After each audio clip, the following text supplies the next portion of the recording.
anyway always been somebody who did exactly what she wanted. My mom used to always say to me, she would say, all whatever you do in life, just do not do anything that will probably come back to bite you in your ass. You know how you meet people sometimes who just seem to exude this sense of generosity and kindness and warmth? Well, that's my guest this week on Say Again with me, Amrita Tripathi. I'm talking to Maria Goretti. We know her as a TV host, a celebrity chef, as an author, as a poet. And I was fascinated to hear just more about her journey into how she's constantly learning, constantly seeking to know more about what she's passionate about, including as we find out, she's a Cordon Bleu-trained chef. I'm going to talk to her a little bit about how she feels about aging, how she feels about the pressure we all put on ourselves, and what her message to her younger self is. We do have an inside joke on shepherd's pie coming up, so do listen in and tell us what you think. Okay, we are rolling with the one and only Maria Goretti. I'm so excited to see you almost in person, almost in person. Thank you for doing this on a brand new podcast. I'm so delighted to have you on. I'm so delighted that that you did invite me and that I'm on this, because I that I really love what you do. I love the way you conduct your interviews. I love how easily you conduct all the thousands of interviews that you do at Lit Fests. So let me just say that it's a pleasure to be here. Oh, and we had so much fun at the Lit Fest. There are a few few incidents from that are going to make probably going to make it into this podcast. But so Maria, how do I introduce you? Because you've of course been an actor. You're like a super chef. You've been a model. You've been a host. You're a writer and a poet. I have this one to show, which is obviously incredible. My For those of you phone who book is somewhere remember, else. From My Kitchen to Yours, Yes, and you write poetry now. So how do you actually introduce yourself?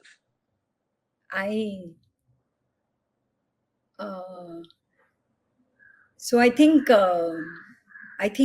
I still say Maria Goretti, television host,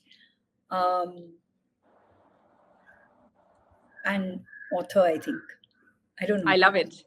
Does author feel a bit newer? Different, yeah. It feels very different. It took me a very long time to actually acknowledge it and to actually add that to anything that whenever I talk about myself or whenever I have to send an intro to myself. Yeah.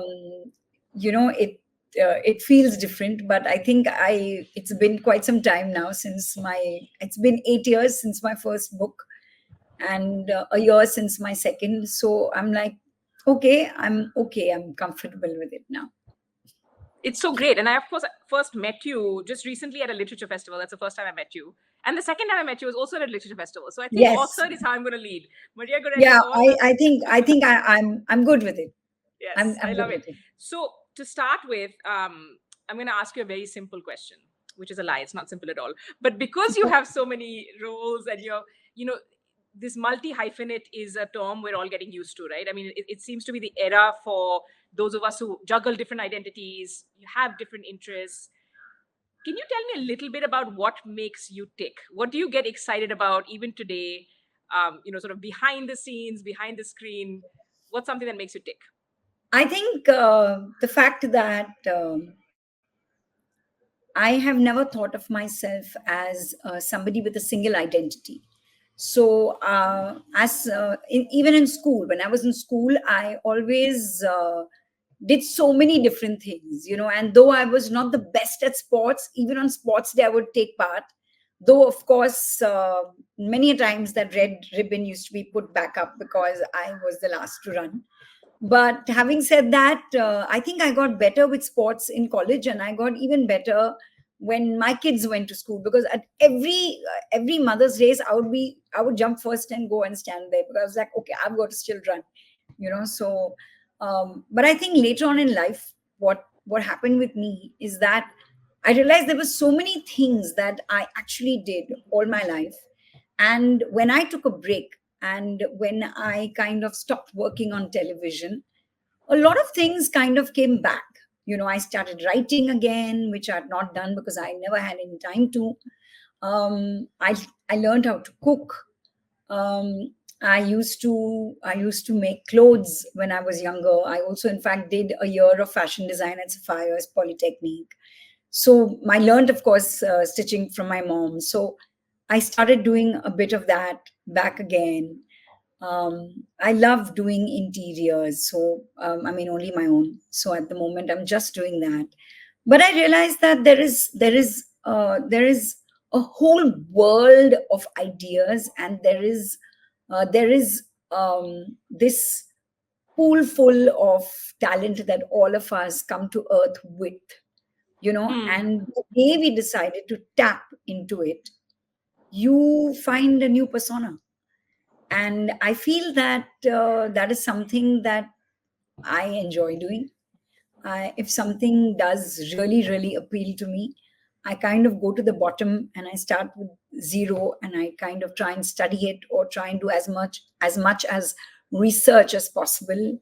And I kind of jump into it. And I've never thought about where it is going to take me, or whether it's going to reach anywhere.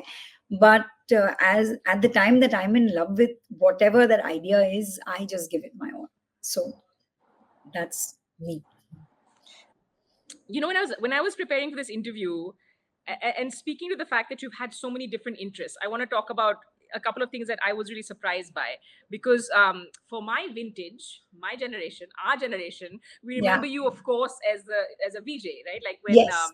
music was, media was Absolutely. just opening up, right? Like we had so much fun in terms of like what cable TV meant those days. Yes. Um, for our younger listeners, you'll have to Google cable TV because it's no longer a Yeah, thing, yeah. sadly. It doesn't But exist anymore. yeah, yeah.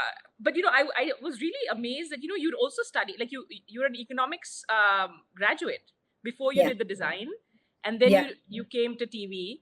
And I'm going to Yes. come to the cooking, and this sort of you have these really moving stories you tell about how it's kind of your children, right, who Yeah. influenced your cooking journey. Yes. But tell us a Absolutely. tell Absolutely. us a little bit about that start, because it doesn't sound like something maybe you were planning out as, oh, it's going to be my 20-year or 5-year plan. The way everyone stresses out young people, like, where do you see Yeah, yeah. yourself in What's 5? your what are you going to do, and where are you heading? And I Yeah. had no such answers at all throughout my life. If you ask me right now, also, where are you heading?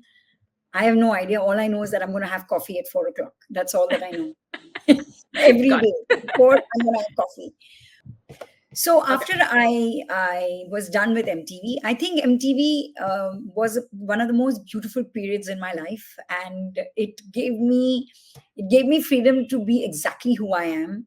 And it was a different me. I feel somewhere along my stint, my 5.5 years with MTV, somewhere I grew up. and Hmm. um, and then at some point of time, I could not anymore. I did not actually, not I could not. I would say I did not want to go for any more parties. I did not want to be standing in a disco and saying, "Hey, is everyone having a great time?" And so I was really happy when I bowed out, and I was like, I said, "Okay, I'm done with this phase of my life." I didn't know what I'm going to be doing next, but I did cricket after that. And Hmm. after I did cricket, I kind of wanted to have kids. I wanted to stop working. I started working when I was 17 years old, and I was like, "This is it. I'm done. I want to now have kids." So I had my two little kids, and somewhere while I was pregnant with my daughter, and Zeke was about 2.5 years old, 2 years, about that time, I kind of realized that I don't know how to cook. Did not. So I would keep calling my mom and saying, "Okay, what do I feed him?" So my mom would say, "Oh, make a little khichdi, or make a, something, something," she would say. And I would be like, "Okay, but how do I make this?" And that's how I actually started cooking. So I would ask her for a few recipes. She would give it to me. Then I would call a few friends. I would ask them for a few recipes. Then I had my baby's nanny who actually told me, she said, "This is what you must feed him. This is how you have to cook it." So, these basics, because I started working really early in life, I didn't know. Yeah. So I can make the most amazing scrabble eggs. I can make what you call it, a lovely omelette. I can make sunny side up, because these were necessities to my life. Yeah. I would make a French toast. I would make a baked chicken. I would make a dal, which was okay. I Yeah. I could not boil rice. Just couldn't. I never knew when I'm supposed to stop it. I just did. So, so this all became like a new adventure to me. Yeah. And after my daughter was born, and it continued. I kind of continued. She was born in 2007. I think in 2010, I started writing a food blog about all my experiments. And while I was doing all this in that year, I got back into television again. And this time I hosted two food shows. One was Do It Sweet with Vicky Ratnani. That was my first introduction to pastry and mousse and melting chocolate. And I had never done this in my life. I've never not. Didn't even know what was the M of melting chocolate, like a Bain Marie. What on earth is that? So I learned all this on that show. Yeah. And about 4 or 5 months down the line, I did another show with the same channel, and it was called Pressure Cooker. And it was these two teams, six people who were cooking to a time. And I was the host. Ritu Dalmia was one of the judges, and so was Vicky Ratnani. So there were these two teams, and Vicky Ratnani was with one team, and Ritu was with the other team, and I was the host in the middle. And I realized in that process that, oh my God, I was so interested in what they're cooking, how they're cooking it. My God, what all are they making? Wow. And so I just, like, in standing there, I was hosting it, but I was like, when the camera was not on me, I was constantly looking into what they're doing, how are they doing it. Oh my God, this is so interesting. Wow, you do this and this and you get that. It was that. It was like I've sat on a roller coaster for the very first time, and oh my God, it goes down and goes up, and you can go all the time. It was that. And I met this very lovely girl called Shazmeen, who had just come back from a culinary school in London. And she kind of told me, she gave me the name, and she said, "This is who you get in touch with. Look at the whole curriculum. It's beautiful. It's wonderful. You must try it." And this show happened in December. In Jan, I wrote to them. I secured myself a seat. And in September, I was in culinary school. I went and I did a certificate course, which for them is their gap year course. So it's a 3-month course in cuisine, boulangerie, bakery, and that's how it started. And this is like some cordon bleu kind of like really fancy. So It's it not. was a so it was a Cordon Bleu certificate course, but I did it at Tante Marie. Then in 2018, I went to Cordon Bleu, Paris, and London to do my diploma in pastry I just want because to I say, for anyone realized, like thinking she just kind of just decided to start cooking, it's pretty intense and hardcore. So you yeah, kind it of is. nerded out on the whole cooking journey. You're like, I'm gonna do Yeah, it. yeah, Give it yeah. a And I try. loved it, Amrita. It That's was amazing. it was beautiful. Like even Tanti Mani it was 9 a.m. to 5 o'clock in the evening, and you were on your feet the moment you Wow. get in there into class. You were standing, you were cooking, you were at lectures. I still remember we would wash down our entire kitchen. I remember the first day when I walked into class, and I asked the chef, I said, "So where do I keep all the dirty vessels?" So he said, "Under your table." So I got one big thing, and I cooked, and on that day, whatever they told me, and I put all the dirty vessels under the table. And at the end of class, I went to him and I said, "Chef, whom do I give this to?" And he looked at me and he said, "You've got to go to the sink and wash it." And I was like, Whoops. "What?" Wow. It was so funny because we're so spoiled in India, no? Yeah, my yeah, We're so yeah, spoiled that we yeah. constantly feel that you don't have to do anything. You have to just, Give it to someone and and they'll then get of it. course, yeah, and then of course, every day. This went on for 3 months. Every day, Saturday was a holiday, so it was the day that I would go and watch theater. I would get out of London, see a new little place, and wash my clothes, iron my chef whites. Everything would be ironed and get ready for Monday. Study, finish homework, whatever, because we had exams, and it was the most thrilling 3 months of my life. I think 2011, when I stepped into 2011 and I walked into Tante Marie, it changed my insides for good.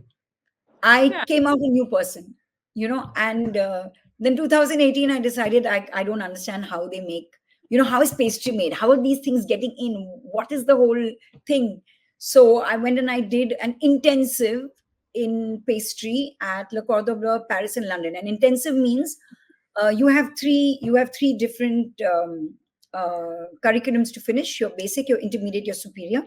It's normally done each schedule, each what you call it uh, period is it's supposed to be 3 months, but they push it into 6 weeks, which means 8 o'clock in the morning class used to start, 10 o'clock in the night class used to get over. I used to be in class Monday to Saturday, which gave me Sunday for ironing of clothes again. So Saturday night, I would put everything into the wash. I would put it out to dry in the night. Sunday morning, I would get up. I would quickly iron all my chef whites, because you cannot go to class with dirty clothes. I mean, that's your basic. Everything has to Yeah. be neat and clean. And then I would again study whatever I could. But I was far older at this time, and so my perimenopause had kicked in. My memory was a mess. So I remember spending 6 weeks in Paris, saying, "Oh my God, I'm never going to remember. I'm never going to remember." It was a mess. But I loved the kitchen. I Yeah. loved the kitchen, and I just enjoyed everything that we were doing there. And I did this twice more. So I went to London. I did it. I did my intermediate there, and then I went back to do superior at Paris. And all were 6 weeks intensive courses, which were crazy, but it was so much of fun that I would do it all over again. I don't, you know, I don't know. Fun is the word I'm getting from here. That's what it sounds very It's intense. stressful, but if when you like studies, it's Yeah, that like I do enjoy learning. I have yeah, to say that I do enjoy learning, yeah, and I think I've always been somebody who enjoyed learning. Of yeah. course, I hate exams, and when you give exams abroad, it's so different from how you give exams here, because it's always a multiple choice Mm, exam that you do, and in Bombay you don't do a multiple choice. In India, you don't. yeah. Our old curriculum was never like that, right? So we studied. So when you give me a book, I feel I have to study it. I don't know what to do. And I would be the only person who would be, and they'll be looking at me saying, "Why are you so stressed?" And I'll be like, "Because I've not been able to revise it in the Yeah, the morning." whole So thing. I think my kids don't have that, because they Yeah. don't they don't study the same way that I did when I was a kid. And when I look at them during, and I'm like, "Do you have an exam? Don't you have an exam today?" They're like, "Yeah," so slow and saying, More chill, more chill yeah, about it.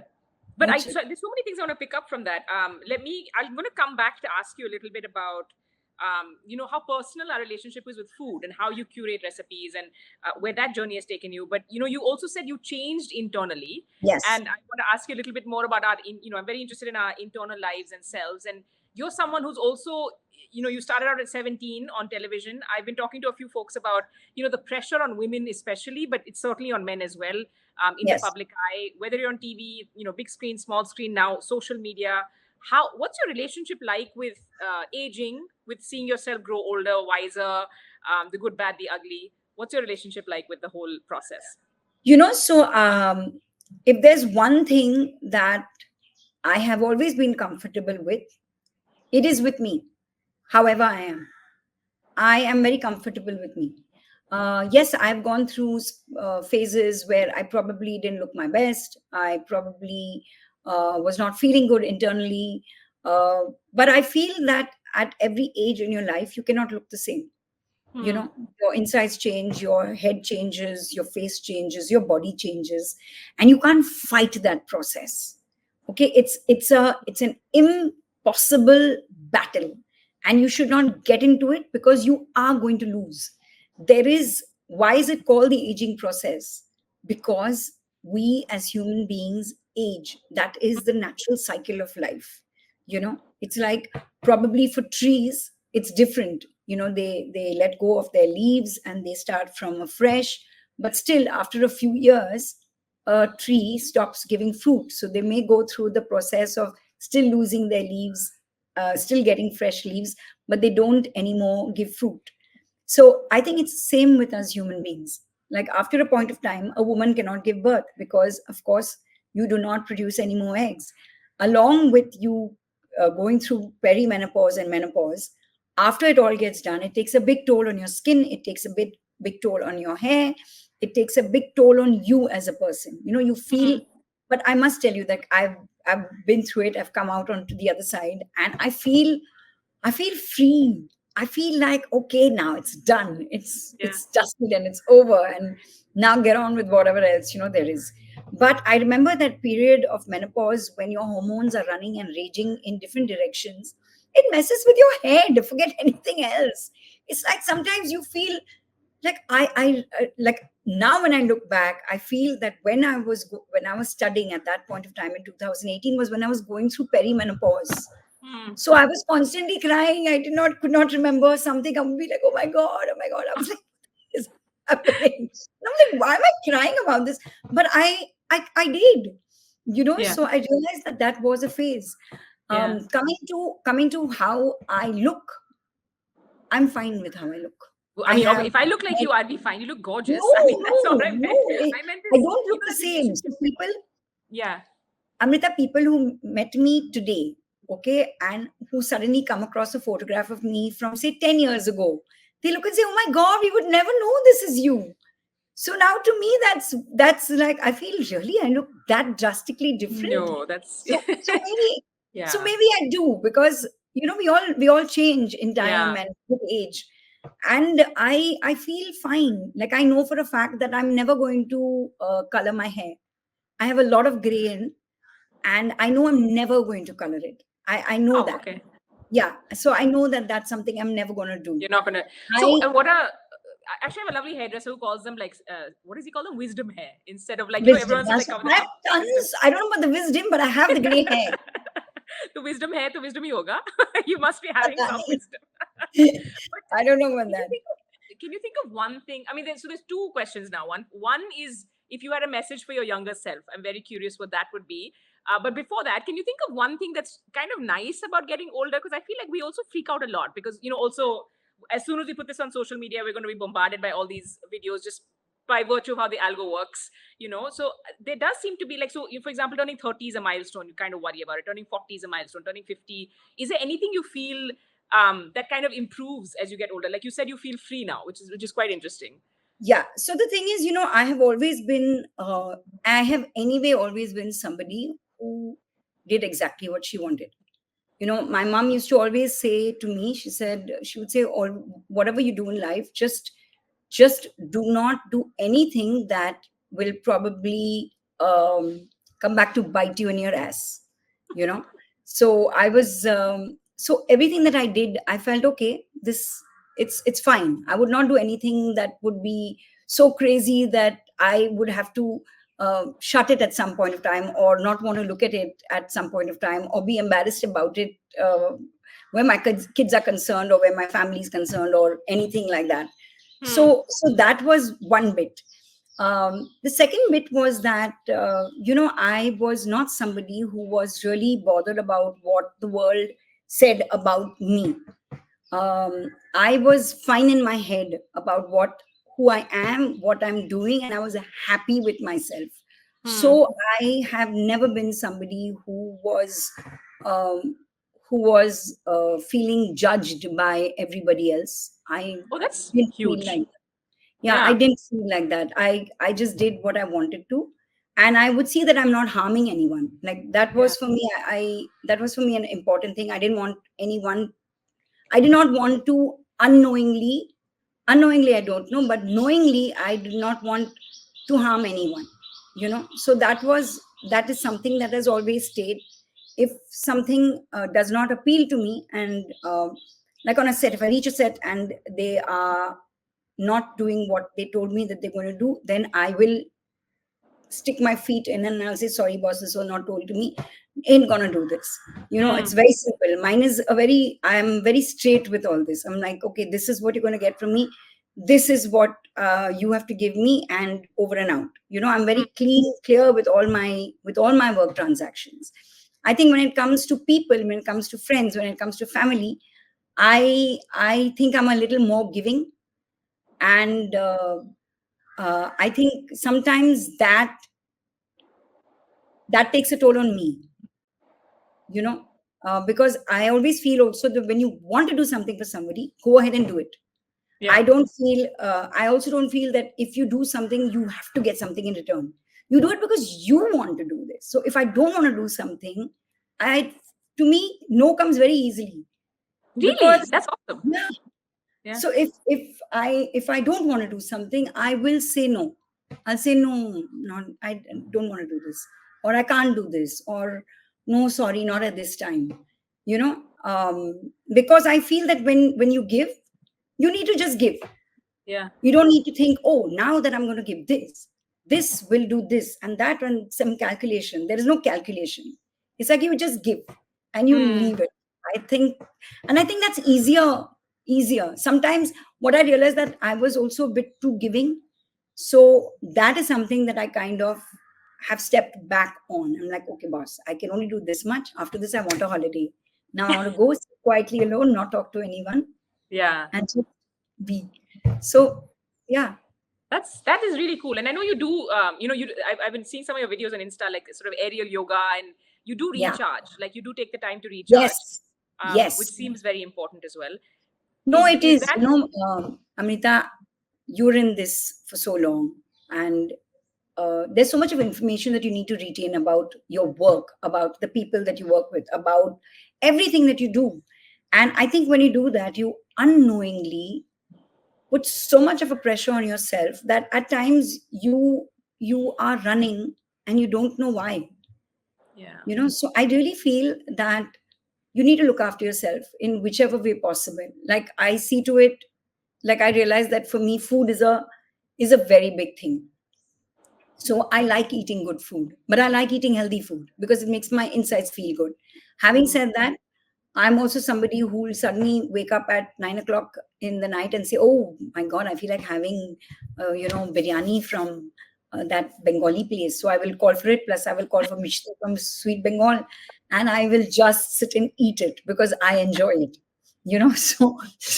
So. But having said that, I would say 70% of the time I look after my health. Because it makes me feel good. I enjoy aerial yoga. I really love it.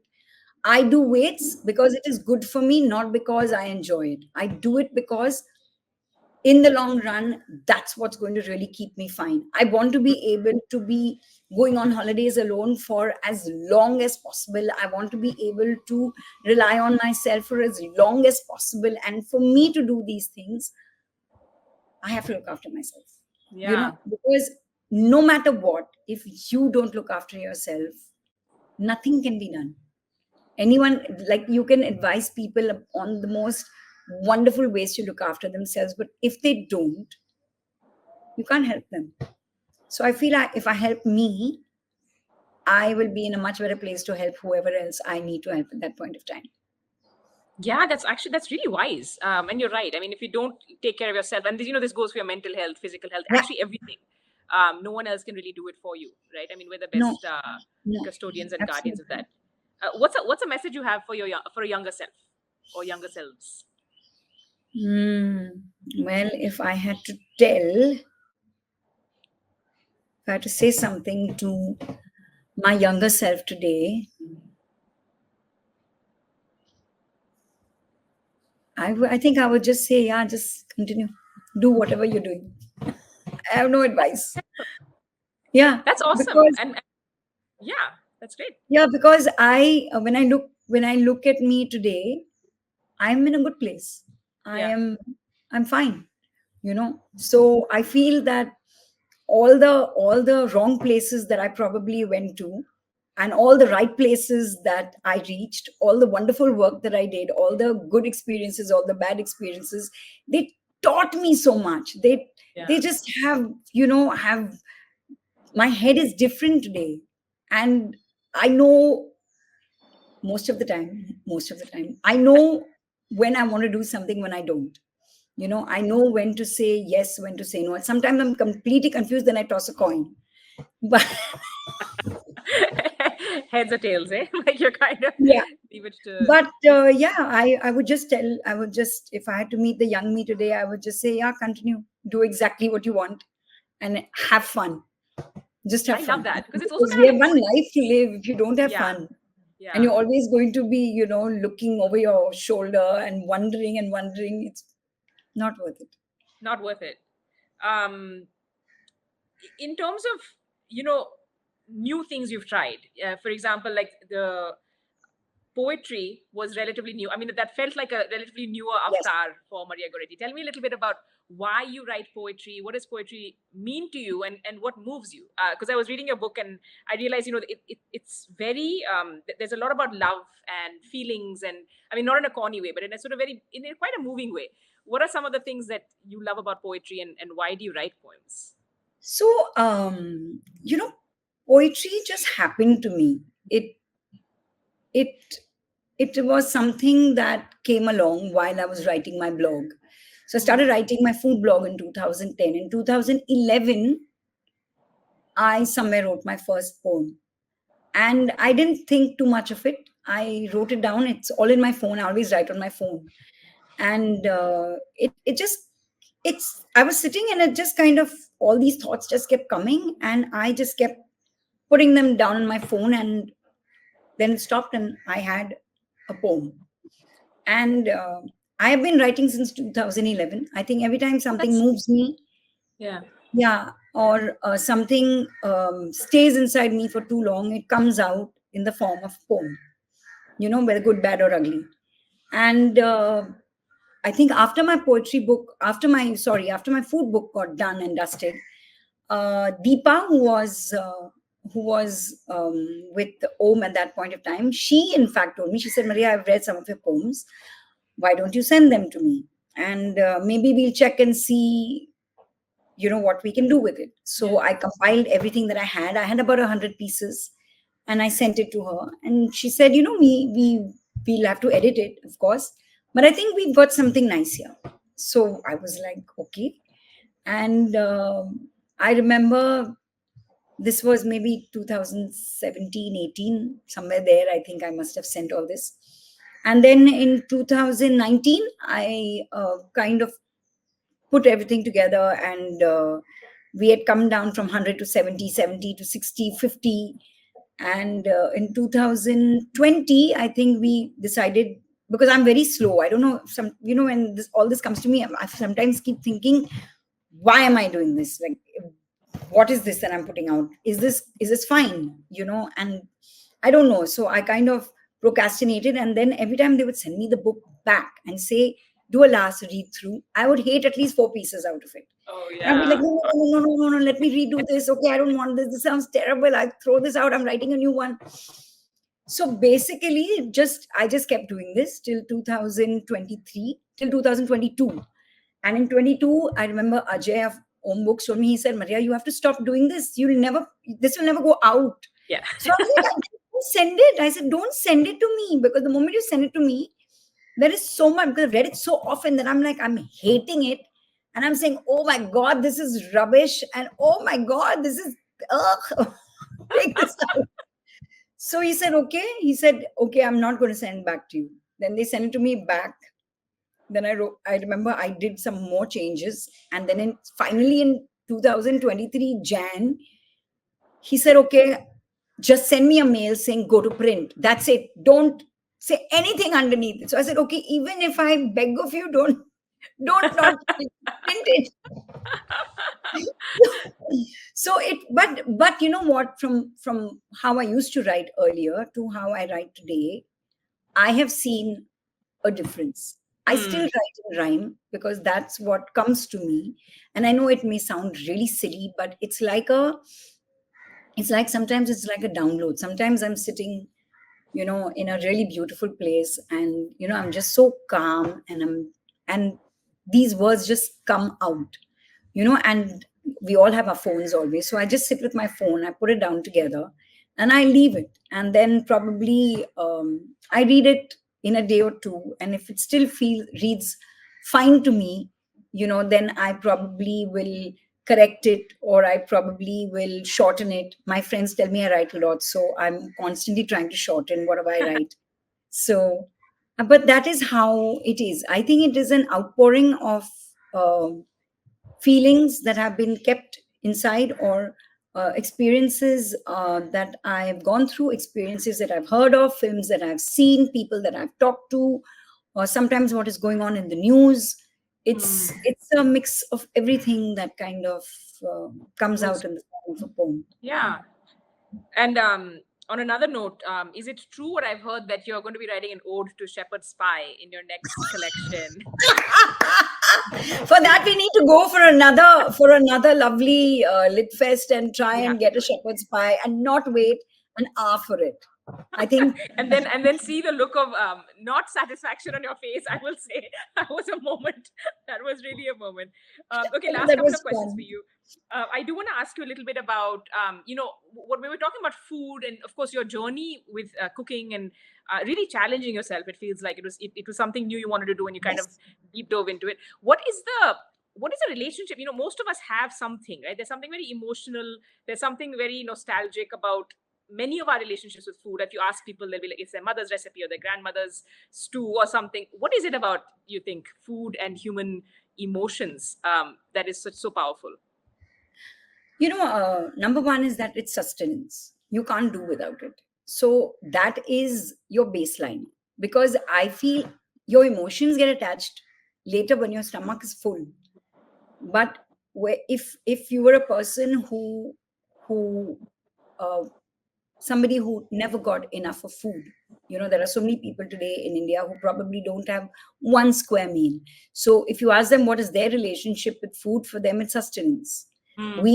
We are the privileged lot who say, oh, it's to do with my mom's recipe and it's to do with a whole lot of other things, because we come from a space of our plate full, you Mm. know our insides nurtured, so we can then attach emotions to that food, and like I said, we're privileged about it. Yeah, yeah. So for me, when I think of food, I had no intention of ever learning or standing in a kitchen and cooking for anyone.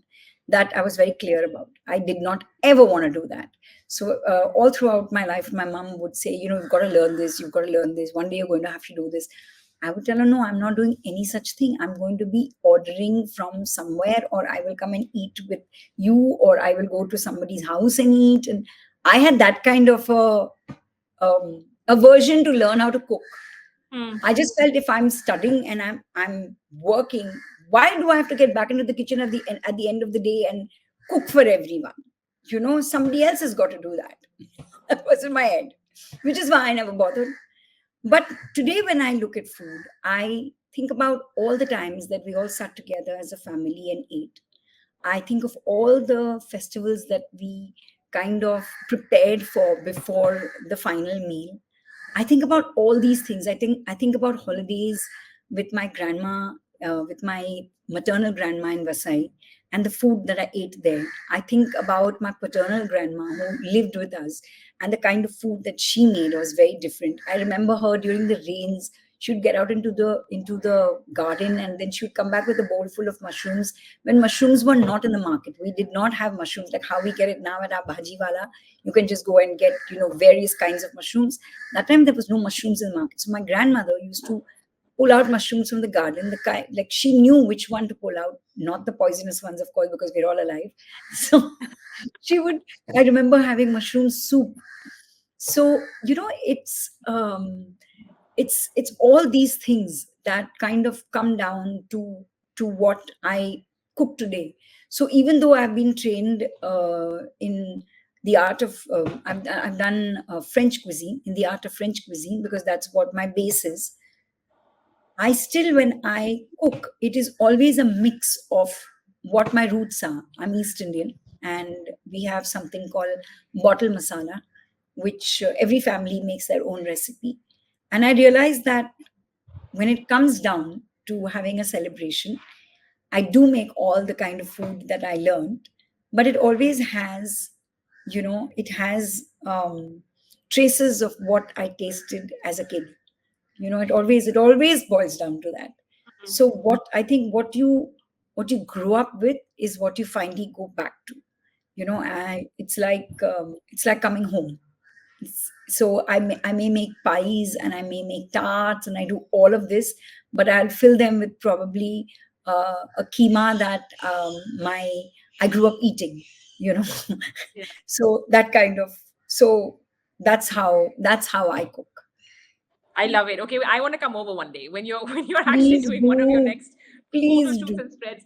Those of you who haven't read this, and you can see this if you're watching this video, please get this. I'm dying to try a couple of these, and I'll let you know how You it know, I goes. must tell you, Amrita, the soups so everything that I did in this is what I actually cook. So I Hmm. use this every day in my kitchen. And my soups from this, there are 12 soups here. They're all fab. And I use them till today in my kitchen every day. There's every day one Wow. soup made because my parents live with me. And one of these soups is on my table every day. Of course, now I learned much more than these 12. But these 12 are my base for Okay. everything that I do. Yeah. So it's I'm easy. It's going to try very that. easy. You make it also. You know what I want to really appreciate you for is you exude this kindness and generosity. But even in your writing and when it's not judgmental recipes. It's very like listen, very Yeah. friendly, very accessible. So kudos to you for that. And Thank you. I Thank you. hope you have as much success and magic as you have going for you. I hope it follows you everywhere. It's been incredible to chat with you and get to know you a little bit better. Thank you so much for this time. Thank you, Amrita. Thank you. Lots of travel to you. Lots of great adventures to you too. That would be And so much better fun. shepherd pie for both of us. We need, yeah, lots of shepherd's pie for both of us. Thank you. Thank you.